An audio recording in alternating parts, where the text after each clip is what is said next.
1943, and I had finished high school, and I knew I was fixing to have to go to the Army. So I went and volunteered for the Navy, and I went to Camp Perry, Virginia, which was right out of Richmond.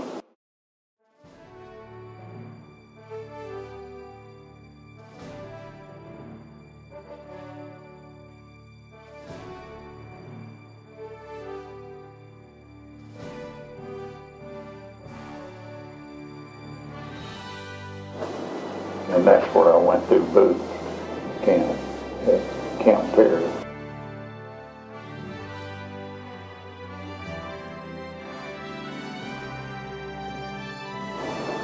And then I left there and I went to Richmond to a diesel school. And then I left there and I went to Chicago Navy Pier to diesel school. So then, after I left Chicago Navy Pier, back to Richmond.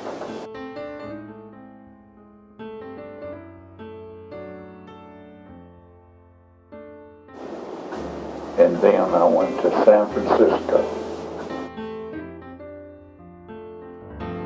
And I caught a big ship to New Guinea, and that's where I got on the LCT.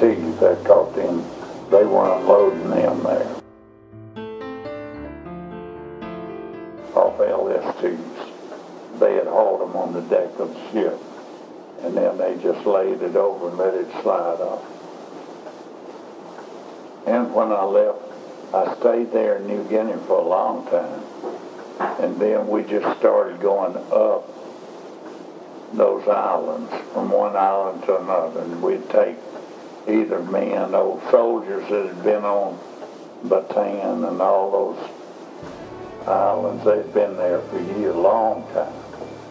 And we'd take them on up to the next place. Then we went to Manila. And I stayed there about 3 weeks. Then we went to Okinawa for the invasion of Okinawa, and I stayed there for 3 or 4 months. In the war, they dropped the atomic bomb while I was in Okinawa.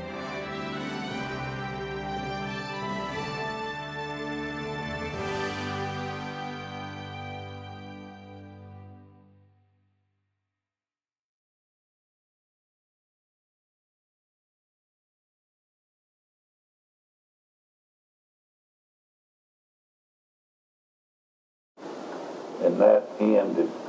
I mean, we were going on to Japan, but when they stopped all operation after they dropped that second bomb, and then I got to come home.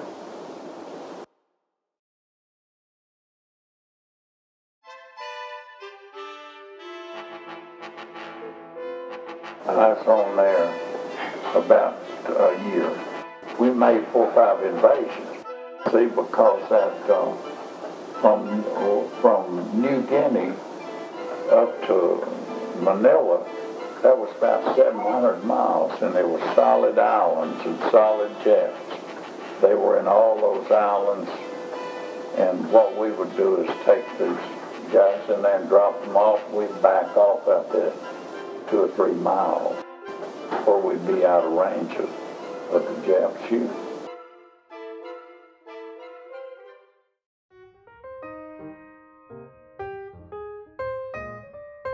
Seven, or most of them just had one officer, and then you'd have a gunner's mate and a boatswain's mate, and you'd have a motor machinist to work on the engine. And my job was, if one of them lost an engine or something, they pulled alongside and let me off, and I went over there and fixed it. They had spare parts on it, you know. That's where I learned all about these Detroit diesels.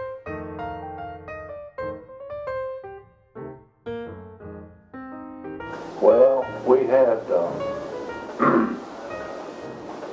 we'd usually hang them over the side and drag them while you do that a while, and them old blue jeans would come out. You know, back then the dye wasn't very good in them. They'd almost be white when you.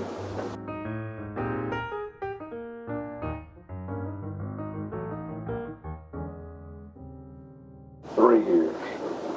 And we come back to Portland, Oregon. I don't know why we went up the Columbia River and we come back in that way. And then got discharged and we come home on train. They didn't do much flying. They had planes, but they, you know, most of it was. I'm going to look. Okay.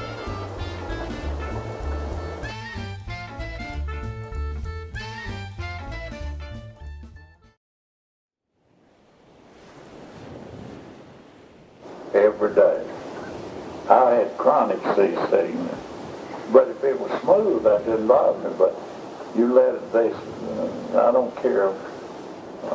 But on that LCT, I didn't get sick because we were mostly in those straits, and we wasn't far from. You could almost see lights on the.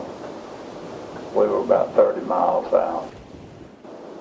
And we'd be in a flotilla. There's 24 of those together, say.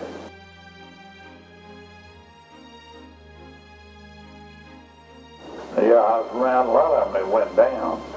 But, you know, we'd just pass by. They'd be sticking out of the water, especially going into Manila. There's about 30 sunk in the channel. Big ship. But we didn't draw enough water.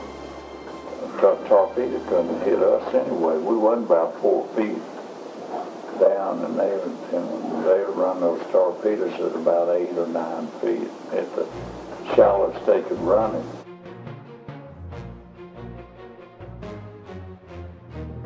They would be 2 tanks. Most of the time we'd have 2 tanks, or we'd have about 100 men. And most of the time we'd take a bunch of soldiers, old rough dudes too, you know. We were just about 19 to 20 years old. And them old soldiers, 24 and 25, they was bad. They wanted to go home anyway. It wasn't much fun to be had. I mean, usually on shore they'd have the Army would have a movie or something if they'd been there a while. If they hadn't been there very long, you didn't have nothing. And Manila, it was a little better. They had those Filipinos were there, a lot of them, and they had a USO. That's where most of us went.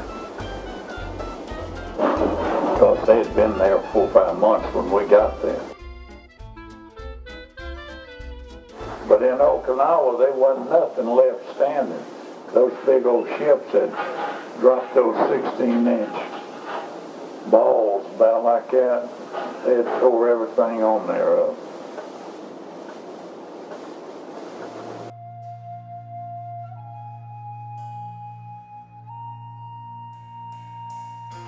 Yeah. I had a book I let Mandy have. It had a picture of a Jap Zero that we shot down. We had 2 twin 20 millimeters on there, which was, that time was pretty good size guns, you know, especially when the airplane was down 1,000, 1,500 feet.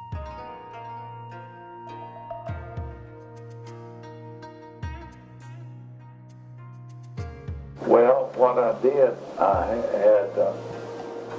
was on a smaller boat, or LCVP, and there was a typhoon come, and it ruined this boat.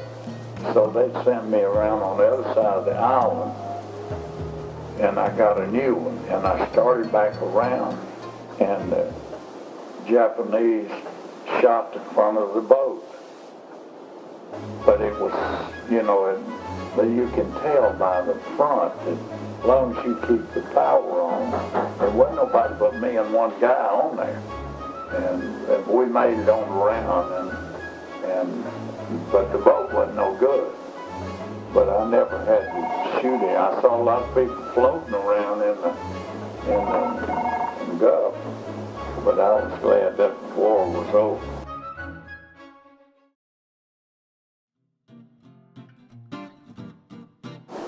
Yeah, I did.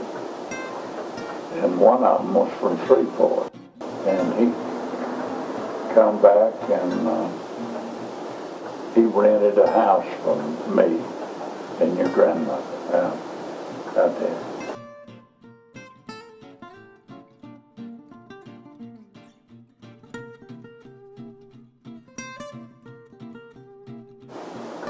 But you know, it was a good experience for me, because a lot of people that were in there talked about how bad it was.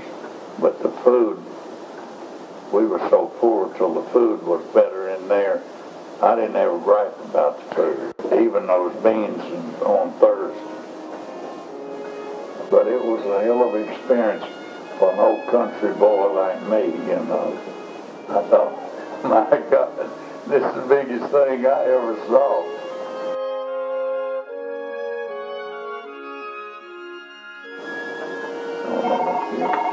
Bobby Johnson.